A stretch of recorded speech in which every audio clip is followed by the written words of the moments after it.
자, 오늘 말씀에서 사실 제자들을 부르셨고 이제 출동 준비를 갖추시는 가운데 이 마태복음 10장 16절부터 나옵니다. 근데 대단히 불리한 싸움인 걸 여러분들이 아셔야 됩니다. 이것이 단지 그 당시 제자들에게만이 아니라 교회가 처한 현실이 늘 이럴 수 있다라는 걸 우리가 인식을 해야 되는 것이죠.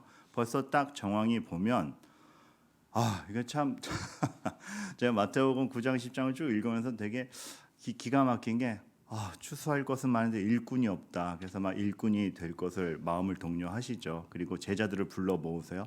야, 하나님의 본격적으로 일을 시작하시나 보다. 영광된 일인가 보다 하는데 모여놓고 보니까 하시는 말씀이 이제 이리 가운데 들어가는 양 같다. 이러시니까 당사자들로서 얼마나 겁이 납니까?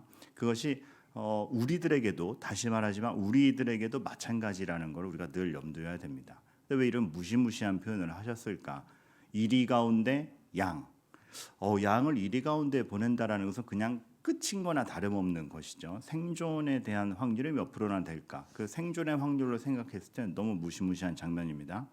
그래서 우리가 알아야 됩니다. 그만큼 세상이 호응하는 일이 아니다. 무엇이? 복음을 전하고 하나님의 일을 이야기한다라는 것이 그만큼 세상이 호응하는 일이 아니다라는 걸 우리가 먼저 알아야 됩니다.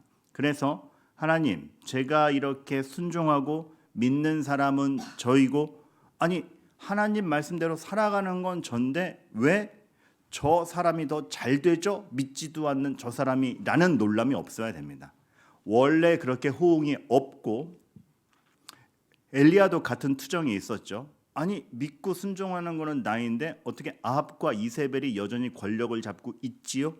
그런 가운데 보내지는 게 우리라는 겁니다. 그래서 우리는 어떤 세상의 호응을 바라거나 내가 유리한 입장에 있거나 강자의 입장에 있는 것을 신경 쓰는 것이 아니라 내가 보냄받은 양으로서 처신을 하고 있는가, 그거 하나 생각해야 된다는 겁니다. 그래서 각오가 필요하고 놀랄 필요가 없으며, 그런데 그런 와중에 하나님께서 역사하신다는 걸 우리가 염두를 해야 되는 것이죠. 그런가 그 입장이 17절에서도 여실히 나옵니다. 공회에 넘겨주길 거라고 얘기하죠. 실제로 사도행전에 가보면 예수님의 제자들이 공회에 넘겨주고 재판장에 넘겨주고 무수한 핍박을 당합니다. 여기서 이 공회는 그냥 단순한 동사무소 모임 정도가 아니고 최고 의결기관입니다. 그러니까 그 나라가 최고의 결정권을 할 수 있는 정도의 권력도 너희 편이 아닐 것이다 라고 얘기를 하는 것이죠. 다시 한번 말하지만 상황적으로 기대할 것은 없는 겁니다. 그런데 하는 겁니다. 뒤집어 말하면 상황이 우리한테 유리한 대로 돌아가지 않는다 그래서 실망할 필요 없다. 왜요? 그럴 것이라고 하셨으니까. 그런데 그럼에도 불구하고 하나님께서는 자신의 일을 완성해 가신다라는 것이 큰 틀에서 말씀이기 때문에 먼저 우리는 놀라지 말아야 되는 겁니다. 사실 이 말씀은 전 그거와 결이 같다고 생각해요. 여호수아에게 명령하면서 나아갈 걸 명령하면서 두려워 말라라고 하죠. 그 말은 뒤집으면 뭐죠? 두려운 일이 생길 것이다. 그렇죠? 그걸 미리 말씀하십니다. 그러니까 두려운 일이 생기고, 아니 주님 앞에 충성하는데 왜 적군이 있습니까? 그래서 두려워 말라 하지 않았느냐? 생깁니다. 상황적으로 우리가 생각할 때의 편안함이나 어떤 순조로움 없을 것입니다. 하지만 거기서의 승부인 거죠. 지금은 핍박의 시대가 아닙니다. 근데 하나의 단촐한 예를 들자면 핍박의 시대는 아니지만 상황적으로 점점 교회의 편, 하나님 편이 아닌 게 많이 생겨납니다.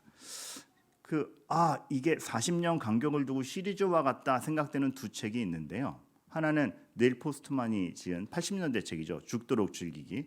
요즘에 나온 스펙터클 문화 속의 그리스도인이라는 책인데 이 두 책 여러분 혹시 독서가 취미이신 분은 이 두 책 연결해서 읽으시면 굉장히 좋을 것 같아요. 이렇게까지 아무도 관심을 안 보일 줄은 몰랐네. 근데 굉장히 통찰력 있어. 닐 포스트만은 신학자는 아닙니다. 미디어 전문가였어. 근데 1980년대 초반에 죽도록 즐기기라는 책을 했는데 이 사람이 벌써 통찰력이 딱 있어. 컬러 TV가 나오던 순간 아닙니까? 근데 그때 벌써 딱 꿰뚫은 거예요. 이런 식으로 미디어가 발전돼 가면 사람들이 즐기는 거에 혼신을 다하게 될 걸? 이 전까지의 사람의 삶이라는 것은 사람과 사람이요, 글과 말로 인격적 대화로서 모든 것이 이루어지던 삶이었다면 이제는 즐거움과 이미지가 지배하게 될 걸, 그리고 그것의 즐거운 것에 아주 죽기까지 즐거운 시대가 열릴 걸. 그래서 어떻다? 그래서 진짜 나은 사람이 되느냐보다 나아 보이는 이미지를 갖느냐가 중요하게 될 것이고, 사람들이 영혼, 인격을 생각하기보다는 겉의 이미지가 어떠냐만 신경 쓰는 시대가 올 거리라 예언을 합니다. 그런데 진짜 그렇다라고 기독교인의 입장에서 확정한 것이 스펙타클 문화 속의 그리스도인입니다. 진짜 그렇지 않느냐? 이렇게까지 이미지가 점철된, 이렇게까지 물질적인 것이 모든 것의 승부수가 되는 세상이 있었는가 하면서 얘기를 하는데, 여기서 이 두 저자가 책의 주 내용은 다르지만 두 저자가 공통적으로 지적하는 것 중에 하나는 이거야. 그래서 어떻다? 말씀으로 세상을 창조하시고 말씀으로 자신의 성도들을 만들어 가시며 인격 대 인격으로 사람을 변화시키시고 그것을 마음으로 동의하여 변화하는 삶을 일으키는 사람들에게 이 영혼의 본질은 싹 없고 이미지와 즐거움과 겉보기와 겉으로 갖추는 스펙만 중요해지는 시대에, 그리고 그것으로 만족감이 생기는 것처럼 착각이 되다 보니 하나님에 대한 관심, 영혼에 대한 관심이 점점 사라지는 거죠. 사탄의 전략이 직접 핍박해서 시선을 분산시키는 걸로 바뀌었습니다. 근데 그 효과는 거의 비등합니다. 우리 시대가 맞이한 또 다른 상황적인 불리함인 거죠. 그렇습니다. 아마 시대가 변하고 문화가 변하고 여러 가지가 변하겠지만 다른 방식으로 사단은 늘 교회가 굉장히 유리한 입장에 처하지 못하도록 굉장히 애쓸 겁니다. 근데 여러분, 상황적으로 기대할 것이 없는, 늘 그럴 겁니다. 그러할 때 저는 이 말씀이 정말 다시 한번 마음에 들어와요. 때를 얻든지 못 얻든지. 이 말이 정말 주옥 같은 말씀입니다. 우리는 좋은 때를 기다리거나 교회에 전성기가 올 거야, 예전 같은 부흥의 시대가 다시 오지 않을까 등등 우리가 생각하는 때와 우리 입장에서 유리한 부흥기를 찾는지 모르겠습니다. 그러나 아닙니다. 때를 얻든지 못 얻든지 우리가 생각할 때 유불리함에 따라서 하나님의 역사가 진행되는 것이 아니라 우리에게 맡겨진 환경에서 우리가 보냄받은 양으로 있는 게 중요한 겁니다.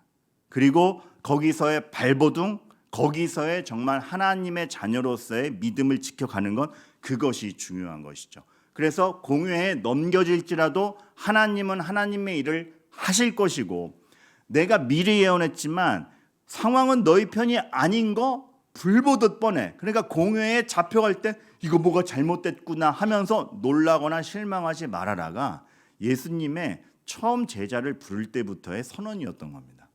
근데 참 우리가 요즘에 불안해하거나 아니면 우리가 투정 부리는 걸 보면 상황이 우리 기대대로 되지 않을 때 투정 부리거나 불안해하죠. 그럴 필요 없다라는 겁니다. 물론 우리가 그 상황에 대해 대처해야 되고 굉장히 많은 것들을 준비해 가야 될 겁니다. 기량도 쌓아야 되고. 하지만 진짜 승부수는 하나님께서 무엇을 해가고 계시느냐에 우리가 믿음으로 반응하냐에 달렸다라는 거죠. 상황적 불리함이라는 건 사실 이 기가 막힘도 있어요. 사람들을 삼가라. 저는 사실 17절 보면서 공회에 넘겨주겠고 보다 사람들을 삼가라가 훨씬 더 충격적으로 와닿습니다. 왜요?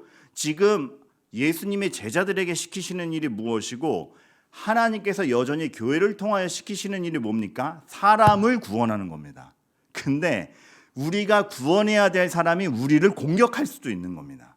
얼마나 불리합니까? 구원의 대상자가 경계의 대상자도 되는 아이러니. 그러니 우리는 적군이 몰려올 때 그 적군조차도 우리의 구원의 대상일 수 있기 때문에 그들은 칼을 갖고 와도 우리는 칼질을 못하는 겁니다. 그런 불리함. 근데 이거는 이미 바울 사도가 굉장히 큰 해결점을 줬죠. 악을 악으로 갚지 말고 선으로 악을 이기라라는 말씀은 이걸 산정할 겁니다. 우리의 구원의 대상이 우리를 공격할 수도 있을 때 우리가 그걸 어떻게 견뎌야 되는가. 우리도 똑같이 나 살자고 너 죽이는 게 아니고 끝까지 구원의 대상으로 여기면서 그것이 비굴하게 도망가는 것 같지만 그러나 나는 하나님의 보냄받은 양으로서의 위치를 지켜가는 것, 잡혀갈지언정 상대방을 죽이지는 않는 답답한 싸움이죠. 답답한 싸움이죠. 전 이런 생각이 듭니다. 보람이나 있겠나? 그런 싸움들을 지속해가면 결과가 안 보이고 이게 뭐야? 내가 호의를 베푼 사람한테 뒤통수를 맞아야 되는데 보람이나 있겠나? 근데 거기서 하나님이 이루어 가신다는 거죠. 오늘 첫 번째 주제는 이겁니다. 여러분, 상황에 좋지 않음, 교회가 호응을 받지 못함, 여러분의 충성에 비해서 결과가 오지 않는 것 같은 거에서 놀라지 마시고 실망하지 마십시오. 그렇다 그러셨습니다. 그런데 놀랍게도 하나님은 하나님의 일을 하십니다. 우리가 아는 바 사도행전에서 채찍맞는 바울 사도를 통하여서 복음의 열매들이 맺어졌고 그 결과로 이 한국 땅에까지 교회가 서 있는 걸 보면 보람이나 있겠나 싶은 일들이 하나님의 결과들을 만들어냈고 그것은 지금 우리에게도 마찬가지입니다. 지금 우리가 볼 때에 이게 뭐 결과나 있겠나 싶은 것들이 결과를 만들어내고 있음을 확신해 가자는 것이죠. 근데 이제 하나님께서 이렇게 견디라고만 하지 않으셨습니다. 두 가지 무게를 딱 그 본문 중에 말씀을 하시죠.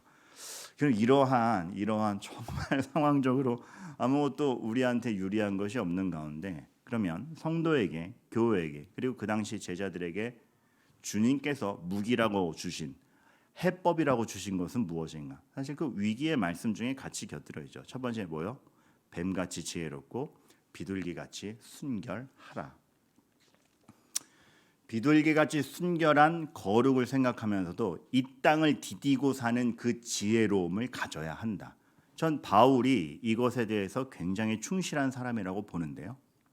어디를 가나 그 대상자들을 이해하고 그 대상자들을 맞대응할 수 있는 상식과 파워가 있지요.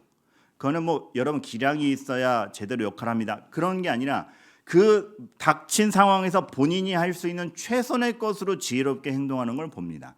철학이 발달된 곳에 가서는 본인이 아는 철학적 지식을 다하여 공통분모를 만들어내요. 너 이런 거 알아. 그러나 본인의 순결함을 갖다 대며 얘기하죠. 맞을 것 같은 순간에 벌 받을 것 같은 순간에 나 로마 시민인데 너희들 나한테 이러면 안 되는데 그런 지혜로움이 있는 겁니다. 이 땅에서 본인이 갖춘 것들을 적절하게 활용할 줄 아는데 근데 그것이 본인 자랑이 아니라 순결함과 하나님의 일을 나타내기 위한 용도로서 쓰이는 그 적절함. 그러니까 바울은 하늘의 영광을 보는데 주님이 다시 오실 날에 대한 종말을 기대하는데 오늘의 싸움에서 굉장히 성실히 싸웠습니다. 충성하는데 왜 이래요가 없고 오늘을 견디기 위해서 지혜로웠고 그 지혜로움 가운데 새로운 소망, 정말 참된 소망을 보여주기 위해서 순결했습니다. 그래서 복수하지 않았고 전할 걸 전했으며 바울의 처신은 굉장히 균형이 있었음을 우리가 보게 되는 것이죠.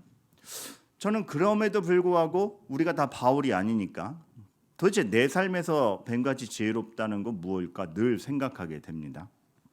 한편으로는 제가 늘 지도하는 학생들에게 너희들에게 주어진 전공과 지금 너희들에게 맡겨진 학생의 신분에서의 공부를 열심히 해야 됨도 신앙의 표현인 것은 이 지혜로움이요. 너의 맡겨진 세상, 시대를 이해하는 것이 거기서 빛과 소금이 되기 위한 방편으로서의 지혜로움이다를 늘 설명하곤 합니다.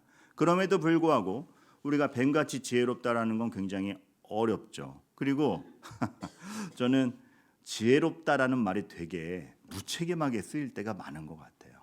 그러니까 되게 어려운 문제가 있을 때 제가 이제 어려운 문제를 막 상담을 하면 이게 멋지게 말을 하죠. 그럴 때 지혜롭게 하셔야 돼요. 그게 뭐냐라는 거죠. 그게 말은 멋있어요. 그때 양편을 다 생각하셔서 지혜롭게 하셔야 됩니다. 조언이 된 것 같은데 막상 뭔지 몰라요. 그래서 우리가 한편으로는 그 지혜롭다라는 말을 되게 무책임하게 쓸 때가 있습니다. 제가 그런 와중에 제 선배가 목사 선배예요. 이런 얘기를 하는 걸 되게 마음에 확 박혔어요. 민근아, 형은 이렇게 생각한다. 지혜가 뭐냐라고 했을 때 지혜는 면제를 생각하지 않는 것이다. 이 말씀이 무슨 말인가 감이 잡히세요? 우리는 지혜를 뭔가를 이렇게 어려움이 몰려왔을 때 확 지혜로워져서 뛰어넘는 거라고 생각하죠. 그러나 지혜는 면제되지 않는 겁니다. 하나님이 주신 그 하루를 온전히 받아내고 어찌할 건가를 고민하는 가운데 그 고민 때문에 악을 선택하지 않고 순결하는 게 뱀같이 지혜롭고 비둘기같이 순결하랍니다. 그렇기 때문에 믿음을 가진 사람은 누구보다도 현실에 충실하고 고민하며, 그렇지만 그 현실을 해결하기 위해서 편법을 쓰지 않는 어려운 삶을 살아가는 사람입니다. 그러니 뱀같이 지혜롭고 비둘기같이 순결하라는 뭔가 현실이 면제되거나 그렇게 기도하고 그렇게 지혜가 발휘되면 현실을 뛰어넘어요가 아닌 거죠. 그러니 저희가 방금 전에도 봤지만 17절이 공회가 너희를 잡아가겠구가 나오는 겁니다. 면제되지 않는 현실을 받아내는데 거기서의 처신인 겁니다. 클릭이라는 영화가 있어서 되게 오래됐죠. 이것도 아담 샌들러가 그래도 지금 60살 넘으면 벌써 그냥 어른신이 됐는데 전성기 때 만든 영화인데 신비한 리모컨을 가져요. 근데 누르면 현실이, 그러니까 빨리 감기를 누르면 현실이 빨리 가는 거예요. 본인만 빼고. 그래서 가끔 왜 영화 볼 때 리모컨 스킵 있잖아요. 그래서 재밌는 장면만 갈 수 있잖아. 이 리모컨이 그게 되는 거예요. 그래서 애들이 막 고민 토로하고 현실적 문제가 오고 막 아내가 투정 부릴 때 스킵을 누르는 거예요. 그래서 딱 가면 뭔지 모르지만 하여튼 넘어가 있어. 해결은 됐어. 그 끝에 인생이 아주 허무한 거죠. 그 현실을 받아내지 못한 게 아주 허무한 거죠. 우리를 하나님이 그렇게 허무하게 만드시지 않는 것입니다. 하나님을 기대한다라는 건 우리가 착각하지 말아야 되는 게, 하나님의 능력을 기대한다는 것은 단계를 뛰어넘는 것이 아니라 그 현실에서 끝까지 거룩을 추구하는 것이 하나님의 능력을 기대하는 겁니다. 어렵죠. 저는 이런 생각을 해봐요. 다윗과 압살롬, 다윗이 얼마나 어려웠겠는가. 이제 성경에서는 다윗이 어떻게 할까 하다가 전장에서 압살롬이 죽어서 끝나버리지만 다윗의 고민이 얼마나 여실합니까? 왜요? 압살롬은 아들입니다. 살리고 싶어요. 근데 왕으로서는 반역자입니다. 죽여야 돼요. 나를 따르는 신하들과 이 나라를 위해서는 죄를 처단해야 되는데 내 아들인데 어떻게 죽여? 여기서 명령을 못 내리잖아요. 그러다가 전장에서 죽었다라는 소식 듣고 내가 널 대신해서 죽었다라면, 그죠? 근데 그 장면을 보고 제가 한번 상상을 해봐요. 만약에 그렇게 전장에서 죽지 않아서 다윗이 무언가 선택해야 했다라면 그 지혜로움이 얼마나 많은 것을 포함할까. 근데 어느 것이 더 지혜로운지 모르겠지만 우리가 맞닥뜨린 현실에서 뭔가 나와야 됩니다. 다윗의 입장에서 압살롬을 죽이는 것을, 처단하는 것을 선택했다라면 그 뒤에 감수하는 게 있는 거죠. 슬픔. 어찌 아들을 죽일 수 있습니까? 라고 또 얘기하는 사람들이 있을 것인데 그 사람들을 다 그거를 감수하면서도 왜 그랬는지를 표방할 수 있는 그런 그 나름대로의 지혜로움이 있었겠죠. 그러나 목적은 무엇이냐? 하나님 나라를 세우기 위한 것이었고 공의의 처벌이었다. 근데 반대도 있을 겁니다. 본인이 잡혀가더라도 압살롬을 살리는 걸 선택할 수 있습니다. 그래서 아버지의 사랑이 이만큼 크다를 보여줄 수도 있었을 것입니다. 그때 또 감수해야 되는 게 있죠. 아니 그럼 왕을 따르는 우리는 뭡니까? 어떤 선택도 만만치 않아요. 근데 우리의 현실은 뭔가를 선택하여 지혜를 발휘하는 가운데 감수하며, 그러나 그 어려운 감수 앞에서 누군가를 원망하고 순결을 잃지 않도록 노력해가는 게 우리 삶이라는 거. 근데 여기서 더 엄청난 건 뭐냐면 이건 제가 이제 다윗의 상황을 두고 예를 들어서 그렇지 우리의 현실이 진짜 그렇기도 하고요. 근데 여기서 예수님을 의지한다라는 게 얼마나 기가 막힌 진짜 우리의 현실적 진짜 해결점이 되냐면 근데 여러분 예수님은 죄인인 우리를 죽이시는 것과 공의로 처벌하는 것과 자녀인 우리를 살리시고 싶은 것을 본인이 죽어서 해결하지 않습니까? 그 둘 다 이루어내요. 그런 예수님을 붙잡고 가는 것이 우리 삶이라는 걸 알 때 우리가 끝까지 기도하며 지혜를 추구하는 것 그러면서 제가 이 어려운 걸 판단하다가 저 유리하고자 편법이나 남에게 뒤집어씌거나 그런 불경건함을 이루지 않겠습니다라고 끝까지 순결을 유지하는 그 삶에서 우리가 정말 주님을 의지한다면 그 주님이 우리 인생을 지도해 가시고 인도해 가시리라는 거 우리가 확신해 가야 되는 것이죠. 그래서 오늘을 견딤이 의미가 있는 겁니다. 사실 우리의 삶의 선택에서 우리가 지혜로워봤자 얼마나 지혜롭습니까? 최선이라고 선택했는데 부작용은 꼭 있고 최선이라고 선택했는데 상처받는 이들은 꼭 있고 먹고 싶어서 짜장면 시켰는데 짬뽕 국물 보니까 흔들리고 그 불완전함 속에서 끝까지 거룩을 추구하며 감수할 것은 감수하며 그러나 감수할 때 여러분 감수라는 건 해보시면 알겠지만 어렵습니다. 그래서 남에게 뒤집어 씌우고 싶고 남 핑계를 대고 싶은 그때에 오히려 하나님께 토로하고 의지할 그것들을 해나가는 것 넓은 사람이 되는 거죠. 그리고 또 하나의 신비로운 하나님이 주신 무기는 뭐냐면 뱀같이 지혜롭고 비둘기같이 순결하라 말고 하나님이 주시는 신비로운 두 번째 무기는 뭐냐면 하나님의 섭리인데요. 저희는 18절을 읽으면 결국은 끌려가는구나만 보이잖아요. 근데 여기서 되게 오묘한 게 결과가 뭐예요? 끌려가서 이방인들 앞에서 증거가 되게 한다. 저는 이러니까 사도행전이 다시 보여요. 바울이 잡혀가잖아요. 근데 여러분 이렇게 말씀드려서 그런데 잡혀가서요. 혼자 로마를 걸어갔으면 며칠 걸릴 거 잡혀가서 마차 타고 가요. 갇혀가는 거지만 안전하게.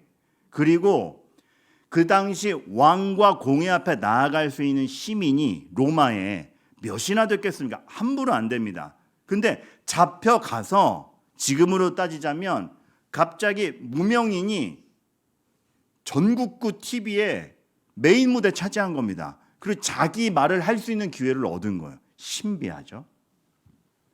근데 꼭 그런 무대를 얻어서가 아니라 끌려간 사람이 어찌 이럴 수 있지가 증거가 되는 겁니다. 예를 들어 감옥에 갇혔죠. 베드로가 지진이 일어나서 옥쇄가 풀렸어요. 다 도망가죠. 바울. 성경을 너무 많이 읽어도 헛갈려요. 근데 바울이 안 도망갑니다. 그러니까 간수가 자기가 책임진 죄수가 도망가면 자기 목숨으로 갚아야 되거든요. 죽으려고 할 때 바울이 죽지 마라 나 안 도망갔다. 거기서 확 깨는 거죠. 어찌 자기 생존을 위해 도망가지 않지? 그 자기가 간수고 갇혀있는 게 죄수가 바울인데 그 바울의 행동 때문에 간수가 변화받아요. 도대체 너는 뭐냐? 네가 믿는 하나님은 뭐냐? 그날 너와 내 집이 구원을 얻으리라라는 믿음의 선언이 일어나지 않습니까? 신비하죠. 상황은 불리하고 바울은 죄수인데 영향력을 끼치는 게 바울이에요. 잡혀간 상황이 문제가 아니라 영향력이 그에게 있다라고요. 누구에게? 하나님에 대한 믿음이 있는 자에게. 이 신비함이 이 시대 오늘 우리에게도 있다라는 겁니다. 진짜 진정 믿는다면. 그리고 이제 마지막으로 참 이 말이 신비한데요. 이제 이건 사도들에게 너희 잡혀갈 때 걱정하지 마. 너희에게 할 말 주시고 성령께서 정말 너희에게 그걸 증거할 수 있는 능력을 주실 거야. 너희를 통해서 말하는 신은 거의 너희 아버지의 성령이시냐 이 선언이 나와요. 얼마나 용기가 됩니까?